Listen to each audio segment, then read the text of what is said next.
Alpha Omega.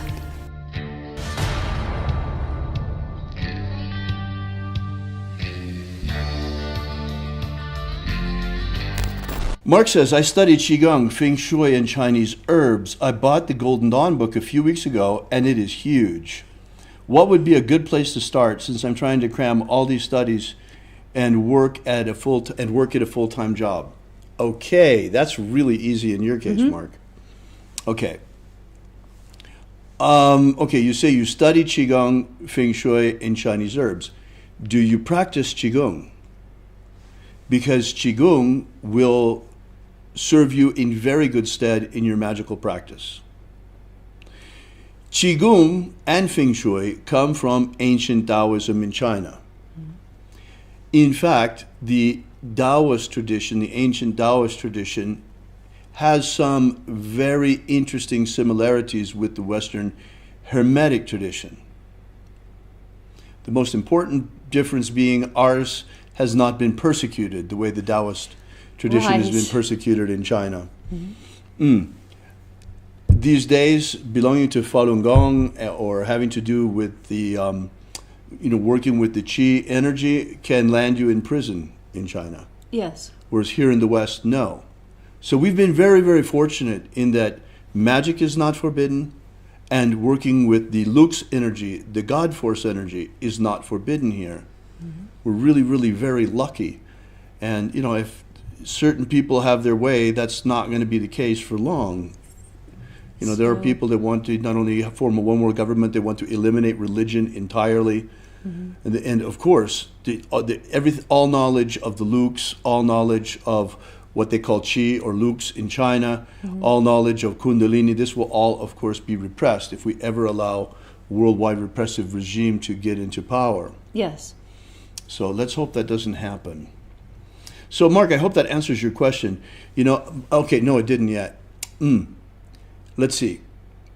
The most important thing you should do is continue your Qigong practice. What else you should do on the Golden Dawn side is add in your Golden Dawn practice. And what you should specifically do in the beginning is Kabbalistic cross, lesser banishing ritual of the pentagram. Those two go together. So I just say LBRP, I mean Kabbalistic cross is part of that self-understood. Yes. So you should do LBRP followed by the middle pillar, followed by the LBRP at least once a day.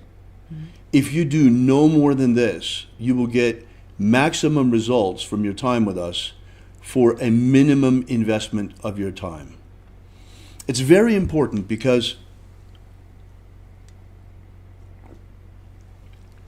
our curriculum, our theoretical curriculum, can be a bit daunting. It's a lot of material. But don't worry about that. You can digest it in little bites. It took me years, and it will probably take you years too. But there's no problem with that. The most important thing, however, is your practice. Because if you don't get results in your practice relatively quickly, you're going to abandon it, and you probably abandon your Golden Dawn studies. So get some results. This is a system to train and strengthen and activate your energetic body. Yes. So use it primarily for that. All the intellectual stuff can come later. It's all secondary. If you have time, do that, progress through the grades, use the intellectual curriculum, but do the magical curriculum first and foremost. Yes, that's where you'll see benefits. Right away. Amazing things in your life. Now, you probably are familiar with this energy already anyway. Because if you've been practicing Qigong, Qigong has the word Qi as a part of it, and there's a reason for that, because it works directly with the Qi. You're not just going through slow motion motions if you're doing it right. I know that here in the West, a lot of the original Tao teachings that went along with these exercises have been lost, depending on who's training you. But there are people who still know how to really use the Qi in Qigong. We use it, the same energy, exactly the same energy is used by all of the great initiatic and esoteric traditions of the world. Yes.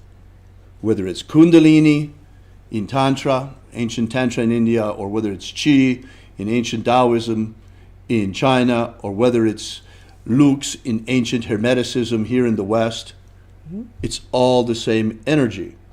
And we all have great contributions, great and unique contributions to the body of knowledge in the world about this energy. Yes. And Taoism has some really interesting things that we don't have in the Hermetic tradition that can be a great complement to the Hermetic tradition in Golden Dawn practice. For example, let's see, and we have some things too that they don't have. Let's start with that. Middle pillar is your absolutely most important practice in the Golden Dawn. The LBRP is to cast a circle before and to send stuff away after. Okay? When you're doing the right of the middle pillar, you are using the magnetism of your body in order to attract more of this chi, more of this lux, more of what I really like to call God force energy, because that's really what it is. It's an electromagnetic energy that comes from the sun, and it's alive. In fact, it is the source of life itself. We live on it. So your question is a really good one. Work with the chi. Continue to work with the chi, Mark, and not only work with the chi, work with it from the Lux perspective as well. Because you're actually working, let me explain this to you, Mark, from a Taoist perspective. When you're doing Qigong, you're active, you're moving, physical movement. It's like the LBRP. This is represented by yin energy in the Taoist conception of yin and yang. Yin energy is energy at rest. Yang energy is energy at motion. So you see, we're working with this energy at rest during the right of the middle pillar.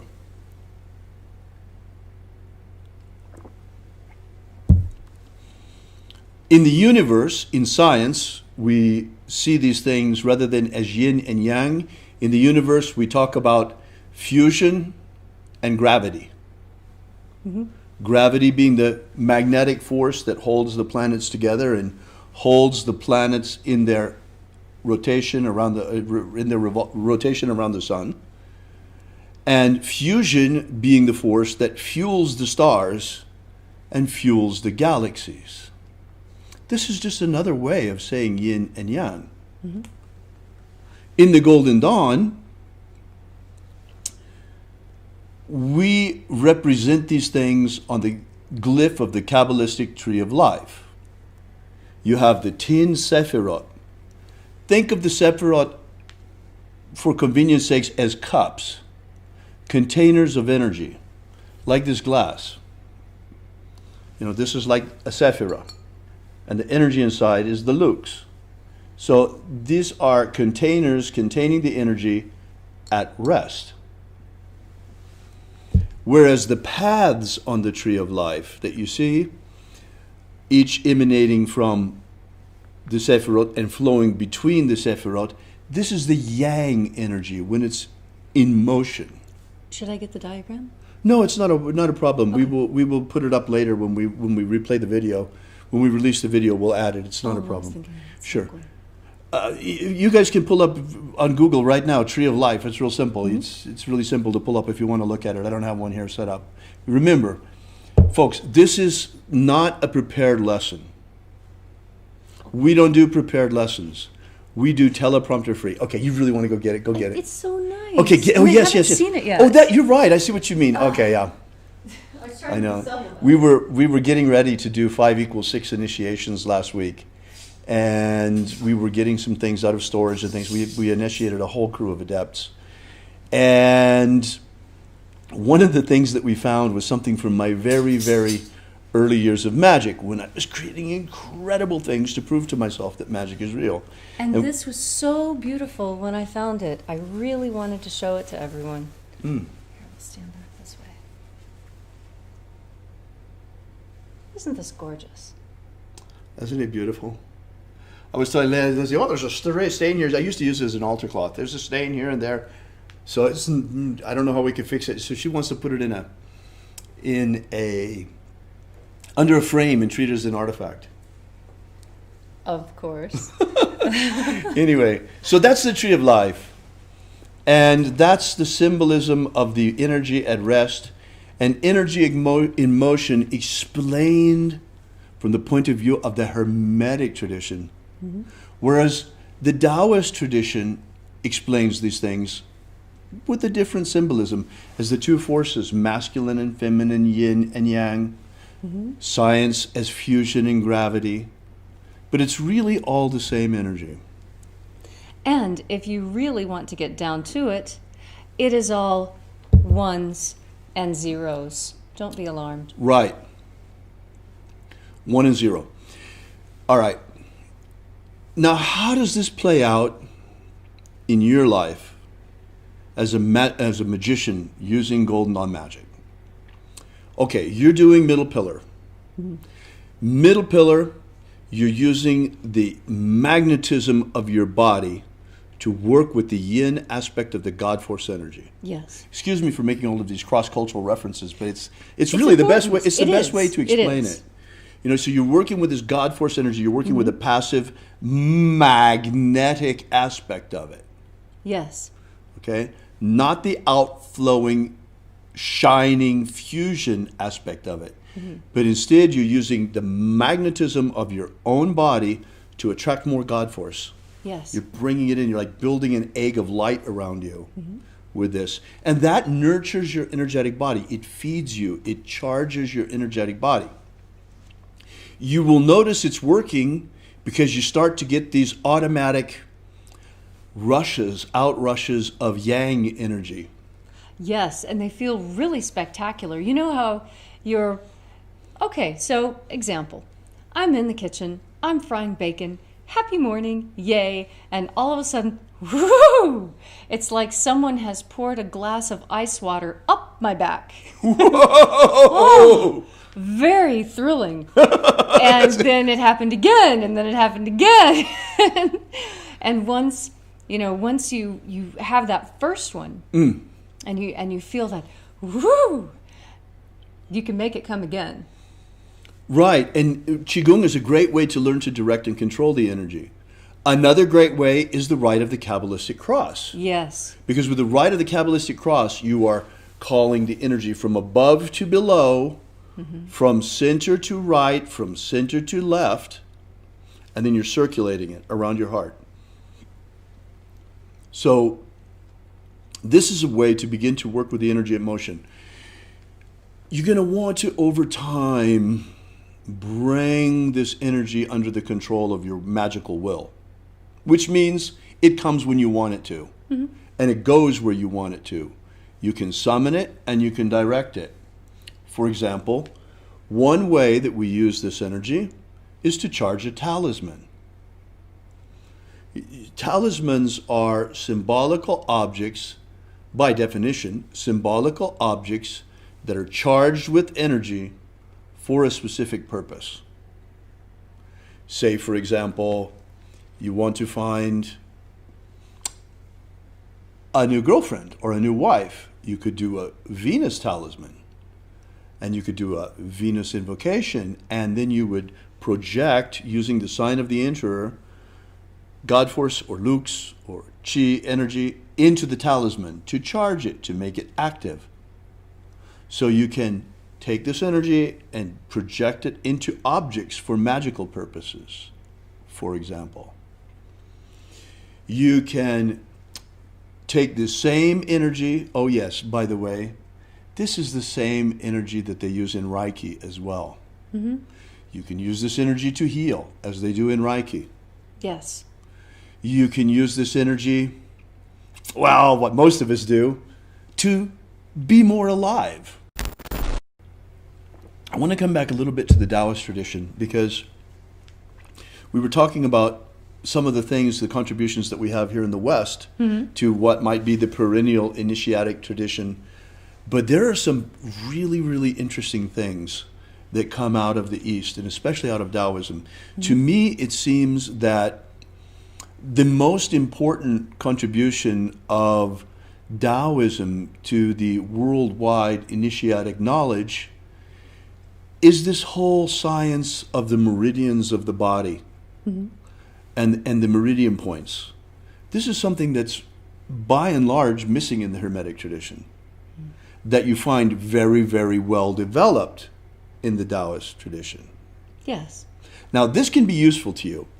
So we've had one practitioner already of Qigong here talking about their other energetic work in conjunction with the Golden Dawn. Well, Leslie and I are big fans of acupuncture. Yes. Because you can do a lot of amazing things with acupuncture. I always was very skeptical about it until I had problems with my back. I mean, big problems with my back. That was completely eliminated with acupuncture. It's really effective. And then, when Leslie and I were going for a while into Las Vegas to an acupuncturist who's since retired, a very elderly gentleman, he was really, really very, very good from China, was really, really very good with what he did. And one of the things that I was doing was I told him, okay, I'm going to be in a Tai Chi Chuan competition. Just imagine that I am a competitor in a Tai Chi Chuan competition, and I want you to tune up my Chi so that it is working in optimal condition for the competition. Oh, no problem. So I entered into this regimen of Chi tune-up. My goodness. Talk about a boost to your energetic development. This can be a very powerful adjunct to ritual magic. I just thought I would mention it on the way. As a student of both Eastern and now Western spiritual arts and practicing HOGD, I want to retain my Eastern practices. Is it okay to meditate with my Eastern mantras at the same time as LBRP and Middle Pillar? Should I separate by time? I don't have a lot due to work schedule. Is it advisable to practice japa, repetition of the mantra, all day long as I normally would have? How does one reconcile East-West practices into one? Can I take this one, having done it actually? Please. Okay. I spent many years in Hindu temple, chanting many, many mantras on a regular basis. It is best to suspend the chanting, the internal chanting practice during the duration of what you're doing in the Golden Dawn.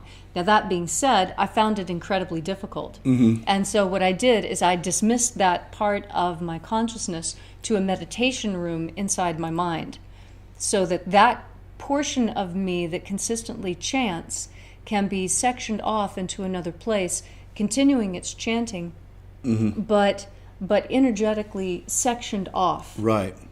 Because I understand if you've had a mantra practice for a long time, right, it's really hard to shut it off. Right. It really is. And some people think this is a problem. You know, the earworm.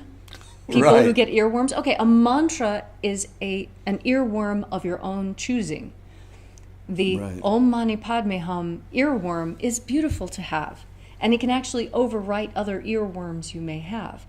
But earworm is exactly equivalent to mantra practice, and so treat it the same way. If you can't shut it out any other way, put it in its own room.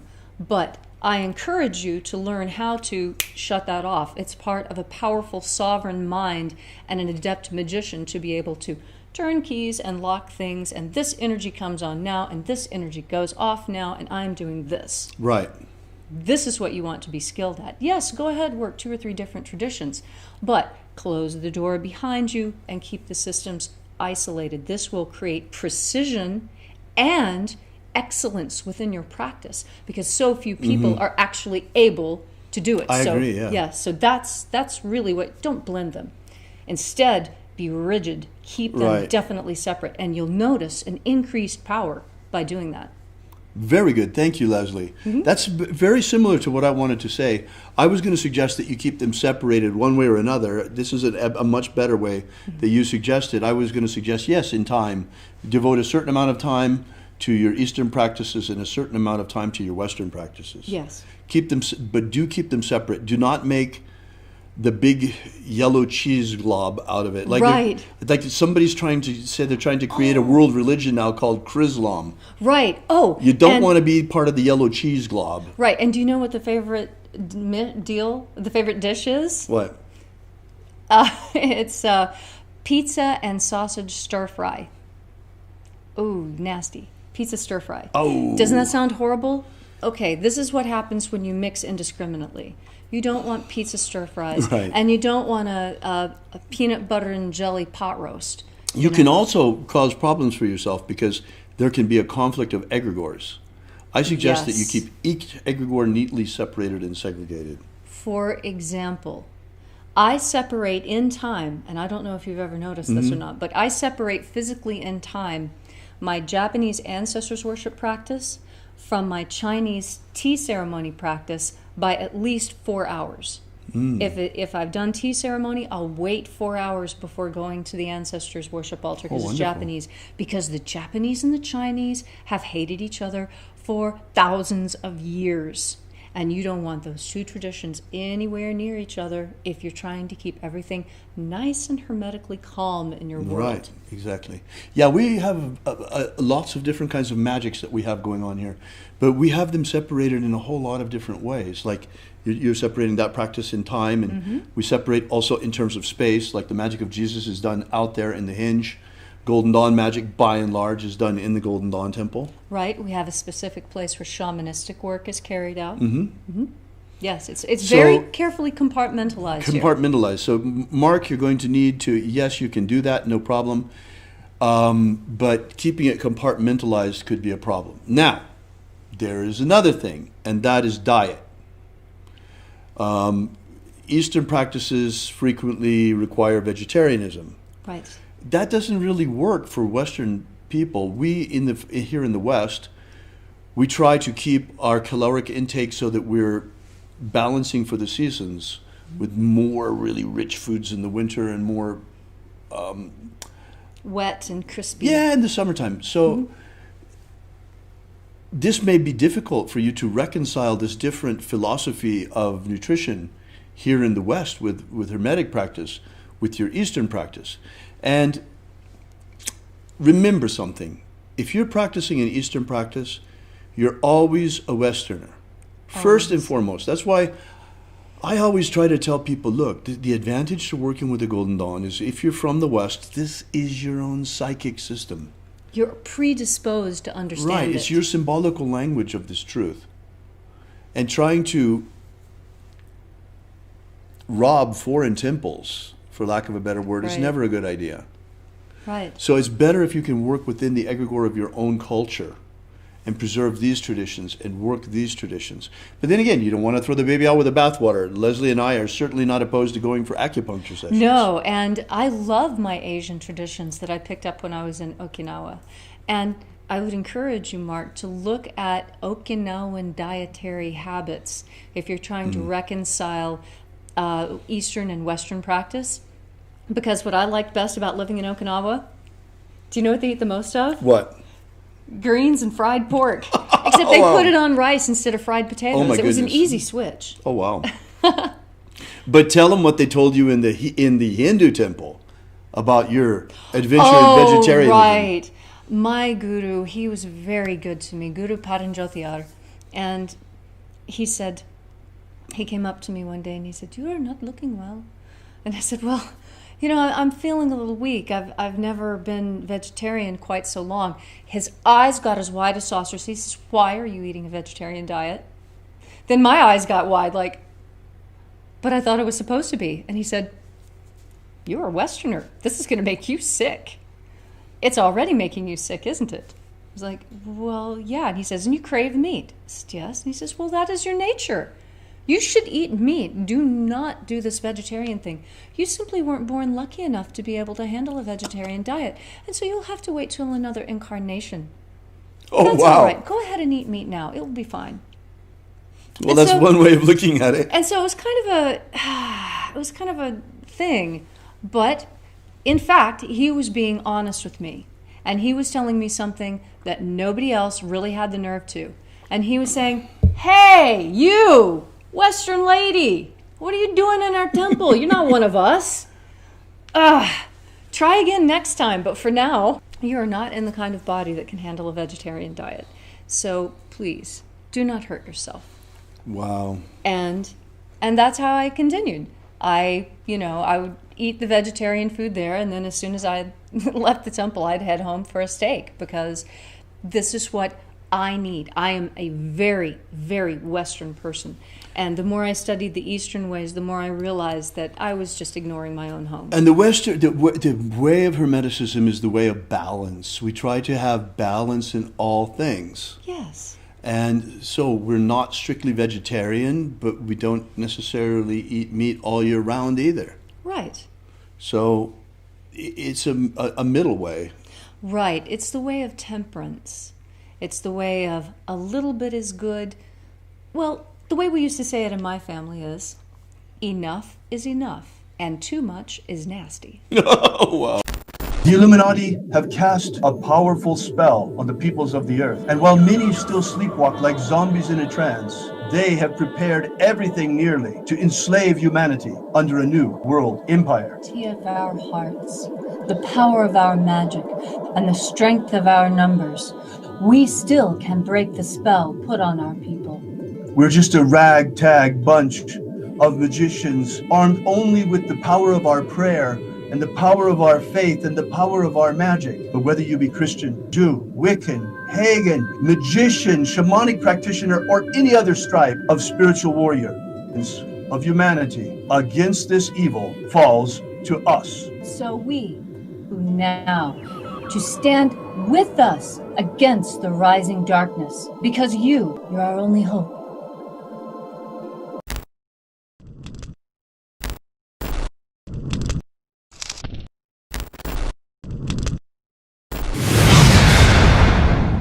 Have you ever wanted to gain real magical abilities so you can become the master of your destiny? Do you wish you could get the ancient secret key for free so you can build the life of your dreams? If you've wanted more out of life, to become all that you can be, physically, romantically, financially, spiritually, then you need to take action and get this right now. That's right, and for free, but it won't be available for much longer. So go right now to thescienceofmiracles.com and get started. Achieve the prosperous life you want for yourself. Gain ultimate life mastery.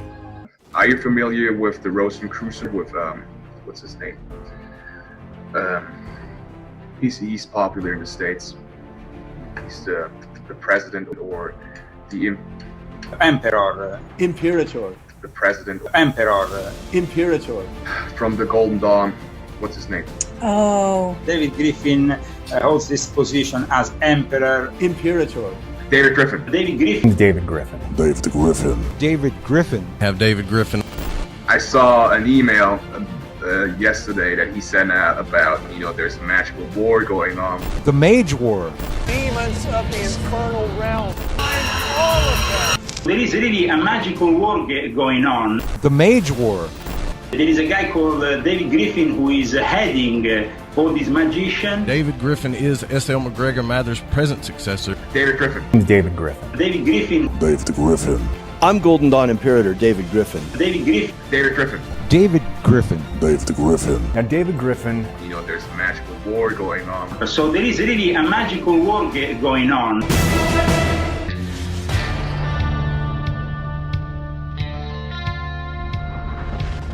We're located halfway between